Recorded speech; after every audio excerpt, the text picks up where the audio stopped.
If you tug on your antelope's horn, you'll notice something strange. Look closely. The skull is growing up into the horn.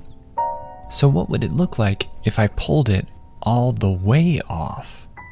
Well, most horns, like this bison's, aren't one solid piece. They're two.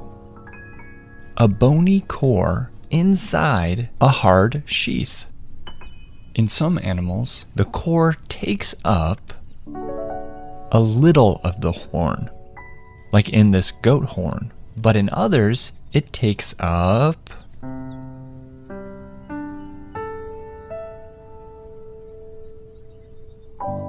more space, like in these kudu horns. So how big is an antelope's bony core?